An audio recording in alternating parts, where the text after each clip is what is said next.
మరో mini vlog అనమాట. మా హస్బెండ్ అయితే కోడినైతే కొన్నారు సంక్రాంతికి పందెమేయటానికి. పందెం అయితే గెలిచింది ఈ కోడైతే.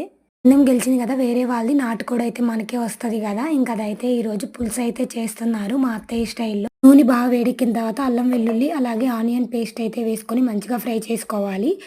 అల్లం వెల్లుల్లి ఫ్రై అవ్వడానికి టైం పట్టిద్ది కదా. ఈలోపైతే అత్తయ్య గసగసాలు ఎండు కొబ్బరి అయితే మిక్సీ అయితే పట్టేసుకున్నారు. అదైతే మంచిగా ఫ్రై అయిపోయింది. ఈలోపైతే నాకు క్లీన్ చేసుకున్న నాటుకోడి అయితే వేసేసుకొని పసుపు అయితే వేసి కాసేపు అలా మూత పెట్టి మగ్గించుకున్నారు.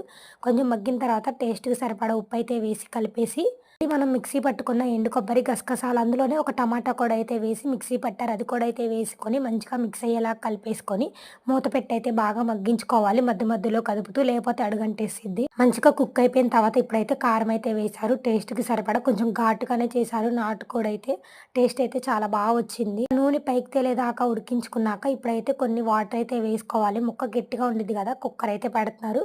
కొత్తిమీర కొంచెం ధనియాల పొడి అయితే వేసుకొని కుక్కర్ అయితే పెట్టారు. ఒక 5 విజిల్స్ అయితే రానిచ్చారు. గట్టిగా ఉండిద్దని. అయితే చాలా బాగా ఉడికింది. వీడియో కనుక నచ్చినట్టయితే లైక్, సబ్స్క్రైబ్. బాయ్.